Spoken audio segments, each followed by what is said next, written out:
Hello everyone, कैसे हो आप सभी।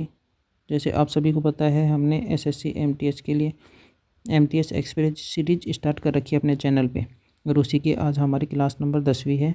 इससे पहले 9 क्लासेज हो चुकी हैं जो हमारे चैनल पे प्लेलिस्ट बनी हुई है, जिसमें हम एसएससी के जो भी पिछले कुछ सालों में रिपीटेड क्वेश्चन है उसको हमारी MTS experience GK PYQ series में करवाते हैं। मेरा नाम हेमंत है, तो आप इस चैनल को सब्सक्राइब कर लीजिएगा, जहाँ पे एमटीएस एसएससी जीडी के लिए जिसने भी एसएससी एग्ज़ाम करवाता है उनके लिए पीवाईक्यू क्वेश्चन करवाए जाते हैं। तो आप इसको सब्सक्राइब कर लीजिएगा, ठीक है। आने वाली और भी प्लेलिस्ट यहाँ पे बनाई जाएंगी और वीडियो डाली जाएंगी जो एसएससी अपने एग्ज़ाम में पूछता है, उसकी मोस्ट इम्पोर्टेंट वीडियो होती है यहीं पे। ये हमारी 10वीं क्लास है, तो आज उसी के हमारे क्वेश्चन करने हैं हमें। आप अपना कमेंट में आंसर बताइएगा। ये हमारा पहला प्रश्न है, भारतीय संविधान के किस अनुच्छेद के तहत राष्ट्रपति पर महाअभियोग चलाया जाता है? बताइए। ये 52, 61, 75 या 123 के तहत महाअभियोग। ये महाअभियोग दिया हुआ है अनुच्छेद 61 में। ये देख लेते हैं, थोड़ी व्याख्या भी देखते हैं हम साथ साथ में। जैसे कि आर्टिकल 61 में दिया हुआ राष्ट्रपति द्वारा अगर संविधान के उल्लंघन करता है तो उस पर महाभियोग की प्रक्रिया चलाई जा सकती है। ये प्रक्रिया संसद के किसी भी सदन, जिसमें लोकसभा या राज्यसभा में शुरू की जा सकती है। और अनुच्छेद 72 में दी हुई है राष्ट्रपति की क्षमादान की शक्ति। राष्ट्रपति किसी को भी क्षमा कर सकता है। और आर्टिकल 123 में दी हुई है राष्ट्रपति की अध्यादेश की पावर। राष्ट्रपति 6 महीने के लिए 6 सप्ताह के लिए अध्यादेश लागू कर सकता है जब संसद कार्य नहीं कर रही हो। अगला प्रश्न देखते हैं, हड़प्पा सभ्यता का प्रसिद्ध विशाल स्नानागार कहाँ पाया गया है? ये हड़प्पा में है, लोथल में, मोहनजोदड़ो या चनहुदड़ो? कहाँ पे है? इसका आंसर होगा मोहनजोदड़ो। मोहनजोदड़ो कहाँ पे है? सिंध पाकिस्तान में है। ये एक विशाल आयताकार जलाशय है जिससे विशाल स्नानागार कहा जाता है। ये अनुष्ठानों के लिए प्रसिद्ध है। लोथल में पाया गया है डॉकयार्ड। ये है वो आयताकार स्नानागार। भूमध्य रेखा और ग्रीनविच रेखा एक दूसरे को कहाँ काटती है? ये प्रशांत महासागर में, अटलांटिक महासागर में, हिंद महासागर, अफ्रीका महासागर में। अफ्रीका महाद्वीप बताइए कहाँ पे काटती हैं? ये इसका आंसर होगा अटलांटिक महासागर में। इक्वेटर होती है 0 डिग्री अक्षांश और देशांतर को बोलते हैं प्राइम रेखा, 0 प्राइम रेखा। एक दूसरे को गिनी की खाड़ी जो कि अटलांटिक महासागर में है, वहाँ पे दोनों को ऐसे काटती हैं, ये होती हैं। ये देशांतर हो गई, ये हमारी अक्षांश हो गई। अब अगला देखते हैं, भारत में जीएसटी कब लागू हुआ? बताइए। ये 2015, 2017 या 1 अप्रैल 2017, 1 जनवरी 2018? कब जीएसटी लागू हुआ भारत में? इसका आंसर होगा 1 जुलाई 2017 को जीएसटी लागू हुआ था। जीएसटी एक अप्रत्यक्ष कर है, यानी कि इनडायरेक्ट टैक्स है, जो 101वें संविधान संशोधन द्वारा लेके आया गया था। और जीएसटी का नारा था, एक राष्ट्र, एक कर, एक बाजार। अगला प्रश्न देखते हैं, यक्षगान किस राज्य का प्रसिद्ध लोक नाटक है? केरल का, तमिलनाडु, कर्नाटक, तेलंगाना? कहाँ का है? इसका आंसर होगा कर्नाटका। यक्षगान होता है कर्नाटका में। यक्षगान कर्नाटक का एक पारंपरिक नृत्य है जिसमें पौराणिक कथाओं का वाचन किया जाता है। इसमें कलाकार अपनी वेशभूषा और भारी मेकअप के लिए बहुत आकर्षक होता है। इसमें बहुत ज़्यादा वेशभूषा और मेकअप किया जाता है। अगला प्रश्न देखते हैं, भारतीय संविधान की किस अनुसूची में नगर पालिकाओं की शक्ति का वर्णन है? बताइए। 10वीं में, 11वीं में, 12वीं में, 9वीं अनुसूची में? किस अनुसूची में नगर पालिकाओं की शक्तियाँ दी हुई हैं? ये दी हुई है अनुसूची 12 में। 12वीं अनुसूची जो कि हमारे 74वें संविधान संशोधन 1992 में शामिल की गई थी। इसमें नगर पालिका और इसमें नगर पालिका के 18 विषय दिए हुए हैं। वहीं पे 11वीं अनुसूची है, वो हमारे 73वें संविधान संशोधन से लेके आए थे, जिसमें 29 विषय हैं पंचायतों के। अगला प्रश्न देखते हैं, बाबर और इब्राहिम लोदी के बीच पानीपत का प्रथम युद्ध किस वर्ष हुआ? ये तो एसएससी बहुत बार पूछ चुकी है, 1526, 1556, 1761, 1530। बताइए कब किया गया था? ये हुआ था 1526 में। 21 अप्रैल 1526 को पानीपत का प्रथम विश्व युद्ध हुआ था। और इस युद्ध में बाबर ने ही पहली बार तुलगुमा पद्धति, जो कि एक युद्ध नीति थी, उसमें इसका प्रयोग किया था। और पानीपत के कुल 3 युद्ध हुए हैं। और तारीख बताइए किस साल हुए थे? निम्नलिखित में से कौन सी रबी की फसल नहीं है? बताइए कौन सी है जो रबी की फसल नहीं है? गेहूँ, सरसों, चना, मक्का। कौन सी फसल रबी की फसल नहीं है? वो नहीं है मक्का। रबी की फसल ये अक्टूबर नवंबर में बोई जाती है, सर्दियों के टाइम पर। और इसमें होता है गेहूँ, जौ, सरसों, मटर, चना, ये सब बोए जाते हैं। और वहीं पे मक्का एक खरीफ की फसल है जो मानसून के टाइम बोई जाती है, जून जुलाई में। अगला प्रश्न देखते हैं। WTO विश्व व्यापार संगठन का मुख्यालय कहाँ है? न्यूयॉर्क, पेरिस, जिनेवा या वियना? बताइए कहाँ पे है? ये है स्विट्जरलैंड के जिनेवा में। WTO की स्थापना गेट के स्थान पे की गई थी, जो कि 1 जनवरी 1995 को WTO बन गया था। WTO ये एक वैश्विक व्यापार होता है, उसके लिए वैश्विक व्यापार के लिए नियम का निर्माण करता है WTO। जिसे 1 जनवरी 1995 को इसकी स्थापना की गई थी। 10वां प्रश्न है, अंडमान और निकोबार द्वीप समूह की सबसे ऊंची चोटी कौन सी है? Saddle Peak, Mount Thuillier, Mount Diavolo, Mount Koyob. बताइए कौन सी चोटी है जो सबसे ऊंची है अंडमान निकोबार की? ये है सैडल पीक। सैडल पीक चोटी है उत्तरी अंडमान की सबसे ऊंची चोटी है, जिसकी हाइट है लगभग 732 मीटर। ये वो चोटी है सैडल पीक है 732 MTR, सब 732 मीटर की चोटी है। उत्तरी अंडमान में है ये। अगला प्रश्न देखते हैं। अनुच्छेद 32 को किसने संविधान की हृदय और आत्मा कहा है? बताइए अनुच्छेद 32 को संविधान का हृदय और आत्मा किसने कहा है? Jawaharlal Nehru, BR Ambedkar, Sardar Patel, MN Roy. इसने कहा है। इसका आंसर होगा इसका आंसर है BR अम्बेडकर साहब ने कहा है। अनुच्छेद 32 जो कि जिसमें दिया हुआ है संवैधानिक उपचारों का अधिकार, ये हमारा एक फंडामेंटल राइट है हमारा ये। इसके तहत नागरिक मौलिक अधिकारों का उल्लंघन होने पर सीधे सुप्रीम कोर्ट जा सकते हैं आर्टिकल 32 के तहत। और वहीं पे हाई कोर्ट जा सकते हैं 226 के तहत, जब भी हमारे फंडामेंटल राइट्स का उल्लंघन होता है। फंडामेंटल राइट्स हैं जैसे कि ये हमारे लिए गए हैं USA से, और ये हमारे भाग 3 में है संविधान के। और इसमें अनुच्छेद है हमारे 12 से 35। और जो समानता का अधिकार है हमारा, वो दिया हुआ है 14 से 18 तक। और वहीं पे स्वतंत्रता का अधिकार 19 से 22 तक शामिल है। शोषण के विरुद्ध अधिकार है हमारा 23 से 24 तक। धार्मिक स्वतंत्रता का अधिकार दिया हुआ है 25 से 28 तक। संस्कृति और शिक्षा से संबंधित अधिकार है हमारा 29 से 30 तक। और अनुच्छेद 32 में दिया हुआ संवैधानिक उपचारों का अधिकार, ये हमारे कुल 6 अधिकार हैं, पहले थे 7, जिसमें 7वें को समाप्त कर दिया गया 44वें संविधान संशोधन से। इबादत खाना जिसे बोलते हैं प्रार्थना गृह, किस मुगल शासक ने बनवाया था? बाबर, हुमायूं, अकबर, शाहजहां। किसने बनवाया था? ये बनवाया था अकबर ने।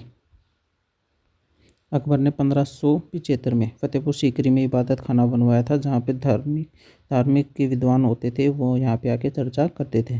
अनेक धर्मों के विद्वान यहाँ पे आके चर्चा करते थे अपने अपने धर्मों की। और अगला प्रश्न, भारत का एकमात्र सक्रिय ज्वालामुखी बैरन द्वीप कहाँ पर है? लक्षद्वीप, अंडमान द्वीप, निकोबार द्वीप, मालाबार तट। ये है अंडमान द्वीप में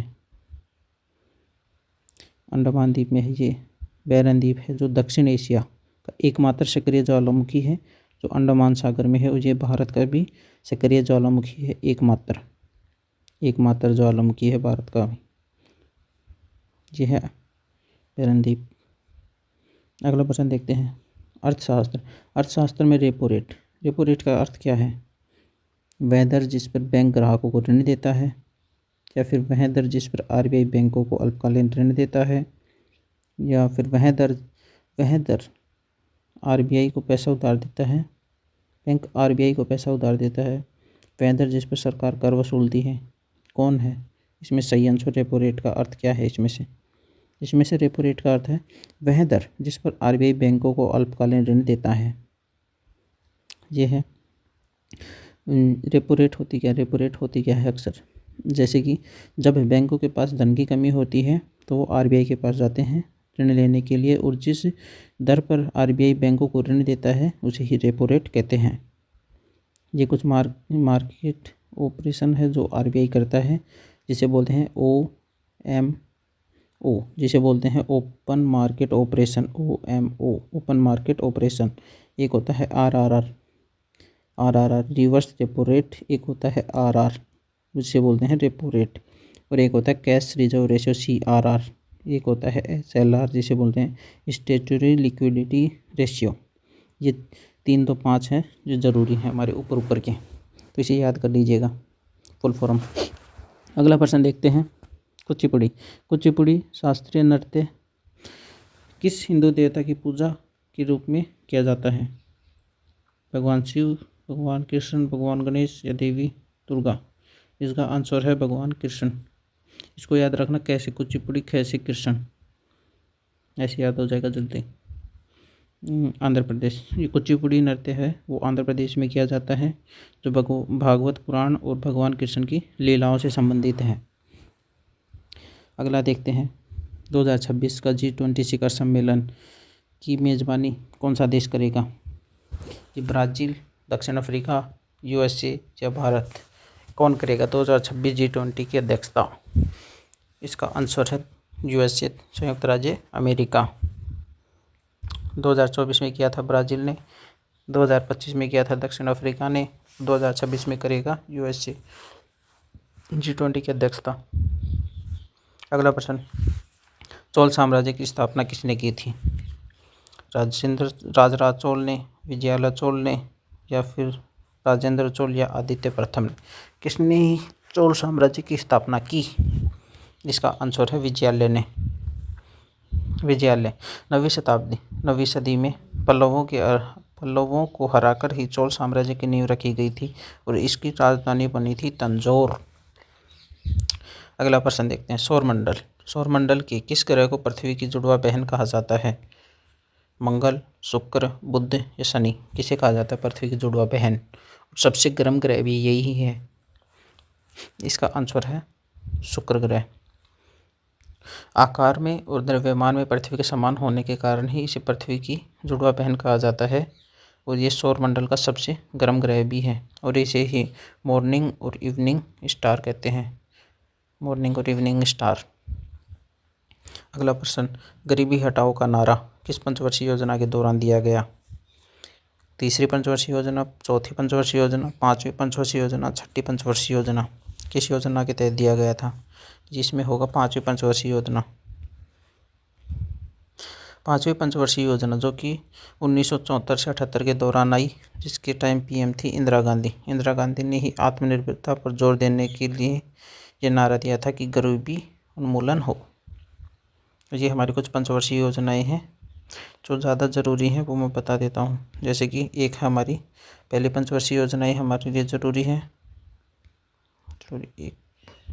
पहली पंचवर्षीय योजना हमारे लिए ज़रूरी है, एक से दूसरी पंचवर्षीय योजना, एक तीसरी पंचवर्षीय योजना, ये तीन शुरू की ज़रूरी है, और फिर एक हमारे लिए पाँचवीं, एक हमारे लिए 8वीं पंचवर्षीय योजना, एक 12वीं लास्ट वाली पंचवर्षीय योजना।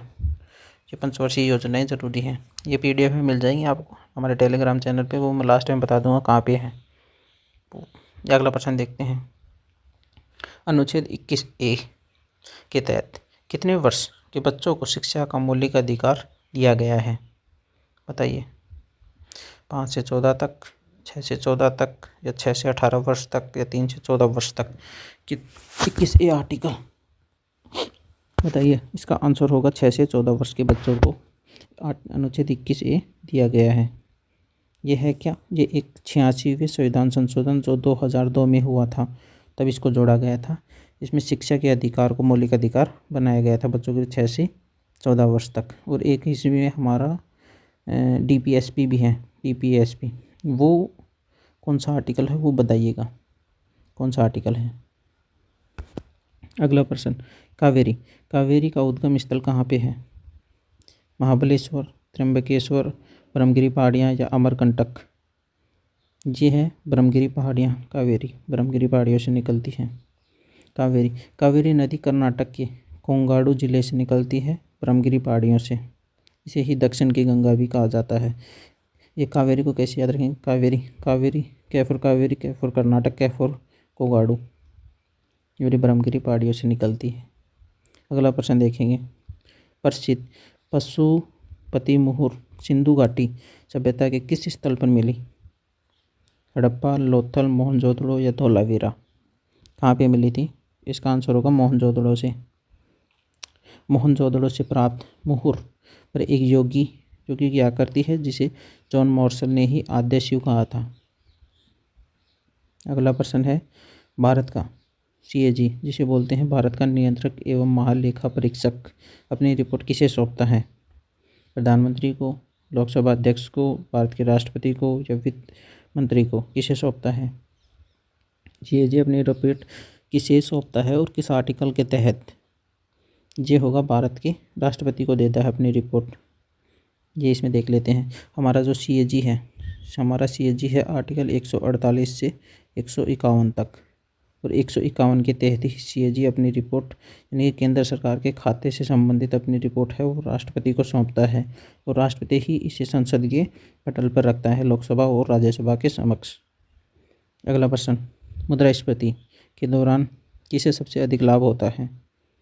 ये लेनदार को होता है, देनदार को, पेंशन भोगी या बचतकर्ता को? किसे सबसे ज़्यादा लाभ होता है? ये होता है देनदार को, डेप्टोटर को। महंगाई के समय मुद्रा की क्रय शक्ति है वो घट जाती है। जैसे में ऋणी को लाभ होता है क्योंकि वह उसी राशि को लौटाता है जिसका मूल्य अब पहले से कम हो चुका है। जब हम पैसे लेते हैं तो उसका मूल्य, क्रय शक्ति घट जाती है, जो हमारे लिए लाभ होता है। और लास्ट प्रश्न है हमारे सेशन का, सफ़ेद हाथियों का देश किसे कहा जाता है? ये भारत, थाईलैंड या थाईलैंड या श्रीलंका? किसे कहा जाता है बताइए? सफ़ेद हाथियों का देश, इसका आंसर है थाईलैंड को। ये देख लें, थाईलैंड है। थाईलैंड में सफ़ेद हाथियों को बहुत पवित्र माना जाता है, पवित्र मानते हैं थाईलैंड को। थाईलैंड में ये वहाँ की राज ठाट को दर्शाता है, तो इसीलिए थाईलैंड को ही सफ़ेद हाथियों का देश कहा जाता है। ओके, ये ख़त्म हो गए हैं। तो ये देखिए, ये हमारा यूट्यूब चैनल है GS विथ हेमंत, तो इसको यहाँ पे सब्सक्राइब कर लीजिएगा। और ये ही हमारा टेलीग्राम चैनल है जिसकी PDF आपको यहीं पे मिलेगी। PDF है वो हमारे टेलीग्राम चैनल पे मिल जाएगी। तो आप हमारे चैनल है GS विथ हेमंत को सब्सक्राइब कर लीजिएगा। और ये हमारी वीडियो को लाइक, शेयर और कमेंट करके बताइएगा कैसी लगी वीडियो, कैसी लगी और इसमें क्या सुधार करने की ज़रूरत है, ज़रूर बताइएगा। इस चैनल को सब्सक्राइब कर लीजिए। Thank you.